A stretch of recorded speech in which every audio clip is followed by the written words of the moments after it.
Olá, cursistas! Estamos aqui na nossa segunda aula da nossa disciplina Psicologia do Trabalho, do curso Técnico em Segurança do Trabalho. Nessa nossa segunda aula, vamos falar sobre as competências organizacionais. Na nossa primeira aula, a gente até falou um pouco sobre isso, mas de uma forma superficial. A gente vai falar sobre o conceito de liderança, processo de gestão de pessoas. Começando pela competência organizacional. Quando falamos em organização, é preciso relacionar os papéis que devem ser desempenhados pelas pessoas. Então, a gente começa a nossa aula relembrando um pouco do que a gente falou na nossa aula passada dos papéis. Se vocês lembram bem, a gente falou que os papéis para as pessoas que contribuem na organização, eles devem ser claros. Então, quando a gente fala em competência organizacional, a gente vai estar falando sobre relacionar esses papéis que devem ser desempenhados pelas pessoas. No conceito de competência organizacional, a gente também traz que é a capacidade de combinar, misturar e integrar recursos em produtos e serviços. Então, a competência organizacional, ela casa também lá com o que a gente terminou a nossa aula da aprendizagem organizacional. É a capacidade que o indivíduo, ou a organização, ou o grupo dentro da organização, tem de combinar, misturar e integrar recursos em produtos ou serviços, ou seja, de modificar produtos, serviços, relações existentes naquele ambiente e trazer algo novo dali. Essa capacidade, quando ela muitas vezes pessoas se destacam dela, né, dentro da organização. Então, pessoas que têm essa capacidade maior acabam por se destacar. E aí já entra no nosso segundo conceito que a gente vai trazer na nossa aula, que é a liderança. Então, liderança é algo que é muito falado dentro do mundo organizacional. Muitas pessoas anseiam a liderança, mas muitas vezes de uma forma equivocada, de uma forma errada. Líder é uma pessoa que dirige ou aglutina um grupo. Então, a primeira coisa que a gente precisa ver para alguém exercer uma liderança é que liderar não é mandar. Liderar é dirigir ou aglutinar. A gente vai destacar um pouco mais isso, porque muitas vezes a gente pensa que o líder é simplesmente aquele líder instituído, ou seja, aquela pessoa que chega e diz, essa pessoa vai ser o líder, e na verdade não é. Para ser um líder, para liderar algum grupo, a pessoa tem que saber aglutinar ou dirigir um determinado grupo. O líder deve proporcionar aquela coesão que a gente falou na aula passada também sobre os grupos. Então, se o líder vê que o grupo está perdendo o foco, que o grupo está se distanciando do objetivo comum da organização, o líder deve agir diretamente nisso. Lógico, não de uma forma individual. O líder ele não necessita saber tudo, né? O líder não precisa ser o único detentor das soluções, mas que ele possa manter a coesão do grupo, que ele possa aglutinar as pessoas para que elas voltem para aquele processo, para que elas voltem para aquele trabalho em comum, para aquele objetivo em comum. Para o líder, a maior responsabilidade por delegar ações e estabelecer objetivos, controle e intervenção de conflitos. Então, o líder não necessariamente ele vai fazer tudo, como a gente falou agora há pouco. Ele também deve saber delegar. Muitas pessoas confundem que na liderança, você deve ser o detentor único e exclusivo ali das principais ações dentro do ambiente de trabalho. E, na verdade, não. Uma das maiores responsabilidades do líder é justamente saber delegar, saber intervir nesses conflitos. A gente traz 3 tipos de líderes, né? Então, quando a gente fala de liderança, o aluno pode pensar, mas Calil, muitas vezes as pessoas têm características diferentes, muitas vezes não, sempre tem características diferentes. Como é que vai poder ser um líder, né? Então, a gente traz 3 tipos de liderança. A primeira é a liderança autocrática. É um tipo de liderança autoritária, na qual o líder impõe as suas ideias e a decisão do grupo. Então, o líder autocrático é aquele que impõe. É aquele líder que a gente tinha até algum tempo atrás, ele era mais conhecido nas empresas, por ser o que impunha, né? Ou seja, aquele que manda. O outro tipo que a gente traz é a liderança democrática. O líder estimula a participação do grupo e orienta as tarefas. É um tipo de liderança participativa. Então, o líder democrático, ele é o oposto da liderança autocrática. Então, em vez de simplesmente ele mandar, ele tenta participar. Em vez de ele colocar que as pessoas têm que executar o trabalho simplesmente porque ele mandou. Na verdade, ele tenta juntar aquelas pessoas em torno de um bem comum, participando também do processo. O terceiro é a liderança liberal. A liberdade e total confiança no grupo. As decisões são delegadas e a participação do líder é limitada. Na liderança liberal, o líder ele tenta diminuir a participação dele, para que as pessoas se sintam mais responsáveis e consigam executar suas atividades e consigam aprender o que deve ser feito. Né? Então, você deve estar se questionando. Então, qual é o ideal? Qual é a liderança ideal? É a liderança autocrática, a democrática ou a liberal? Na verdade, o que a gente orienta é que o líder tente ter característica dos três. Né? Mesmo a liderança autocrática, que parece ser algo mais ruim, algo que afaste mais as pessoas daquele líder, mas há momentos sim que o líder vai precisar ser mais direto, mais autocrático. Né? Há momentos que o líder vai precisar ser mais democrático, que ele vai precisar ser mais participativo, vai ter que estar mais presente naquele grupo. Há momentos que o líder vai ter que exercer mais a liderança liberal, ou seja, deixar o grupo mais à vontade, não precisar estar interferindo tanto, deixar que o grupo se equilibre por si só. Então, o ideal não é que seja um líder autocrático, democrático ou liberal. O ideal é que o líder consiga aglutinar essas três características, né? E saiba em que momento da organização ele vai se portar dessa forma. Ele vai se portar de uma forma mais autocrática, ou seja, mais autoritária, a hora que ele vai ser mais democrático, a hora que ele vai ser mais liberal. Muito do que vai dizer, o momento que vai dizer essa forma que o líder vai se portar, são os conflitos. Então, qualquer grupo, qualquer local que se aglutine pessoas diferentes, e aí retomando mais uma vez aquela nossa primeira aula, as pessoas chegam com objetivos estritamente individuais dentro das organizações para depois conseguir absorver o objetivo comum, vai existir o conflito. Então, um dos papéis mais importantes que o líder tem de exercer dentro da organização é o de mediador de conflitos. Então, a mediação de conflito ela é um grande desafio para os líderes hoje dentro do mundo do trabalho. Então, a mediação de conflitos que o líder exerce, ela pode ser feita de forma vertical e horizontal. O que é isso? Bem, vertical é quando a mediação de conflito vem de uma ideia que o líder coloca, ele impõe. Então, é de cima para baixo, por isso que a gente chama de vertical, ou seja, é um daqueles momentos onde o líder tem que exercer mais a liderança autocrática. Já a forma de mediação de conflitos horizontal, ou seja, na mesma linha, é quando o líder tenta ser mais participativo. É quando o líder tenta estar naquele contexto, muitas vezes fica participando das rotinas de trabalho daquele grupo, muitas vezes exerce aquelas atividades, mesmo não sendo obrigação dele, exerce aquelas atividades que aquele grupo está exercendo para poder entender mais aquele conflito que está ocorrendo ali naquele determinado grupo, naquela determinada linha. Então, as duas formas são válidas. Né?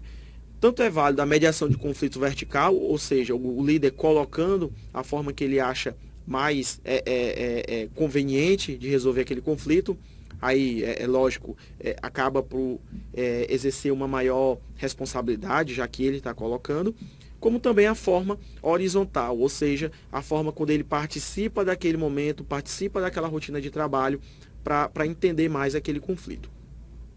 Agora, deixando bem claro, gente, o conflito ele não é necessariamente ruim.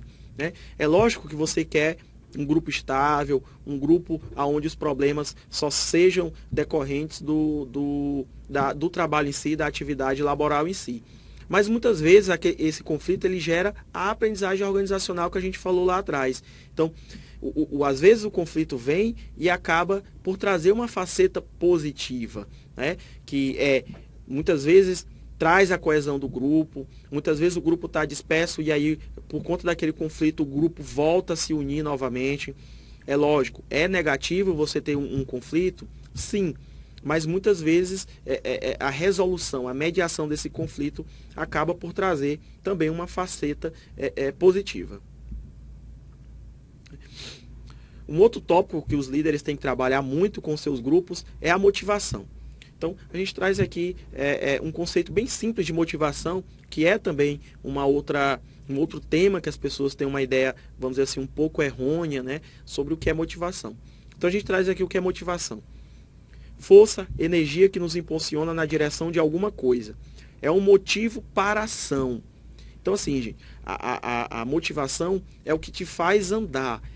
Vamos dizer assim, é para onde você olha, é o teu horizonte, é o teu motivo para a tua ação, certo? A motivação nos é intrínseca, isto é, está dentro de nós, nasce de nossas necessidades interiores. Mas atenção, há fatores externos também. Então vamos lá, é bem simples entender isso. Nós temos nossos anseios, nós temos nossas vontades, nós queremos, ou muitas vezes temos ideias de aonde queremos chegar. Então isso é nossa motivação. Eu vou trabalhar melhor porque eu quero uma promoção. Eu vou executar esse trabalho de uma forma diferente porque eu quero uma atenção positiva do meu chefe. Então, é uma motivação. Você quer aquilo. Mas também a organização pode dar motivos externos. Um exemplo, organizações em que a promoção, né, é clara, é um fator externo, então, que ajuda na motivação. Então, se eu quero trabalhar melhor, fazer de uma forma melhor meu trabalho, isso me motiva. Mas se a empresa tiver uma política de promoção de cargos clara, isso vai me motivar ainda mais. Então, a motivação ela é intrínseca, está no sujeito, tá ligada à vontade, ao desejo, à ação, como a gente falou aqui no conceito. Mas os motivos extrínsecos, ou seja, exteriores ao sujeito, também ajudam nessa ação, nesse movimento que a motivação gera no sujeito. Ok? A gente falou um pouco também sobre a chegada de pessoas em organização na nossa primeira aula, né? A gente falou e reforçou agora um pouco sobre essa entrada na organização. Então, vamos falar um pouco sobre essa questão da entrada, da permanência e da aprendizagem dentro das organizações. Então, o primeiro tópico que a gente fala é o recrutamento, né? O que é o recrutamento? O recrutamento é um processo pela qual a organização atrai candidatos no mercado de trabalho para abastecer o seu processo seletivo. Então, assim, o recrutamento é o que é feito através de um meio de divulgação. Então, são as vezes que a gente vê aquelas vagas que está no jornal, às vezes na televisão, um anúncio. Hoje em dia existem instituições que trabalham basicamente com isso, né, de levar para as pessoas que estão no mercado de trabalho querendo se inserir ou estão querendo mudar de trabalho, saber das oportunidades, né, das empresas que estão selecionando. Os editais de concurso público também são uma forma de recrutamento, ou seja, de captar pessoas do mercado de trabalho para dentro da organização, né? Mas também o recrutamento ele pode ser interno.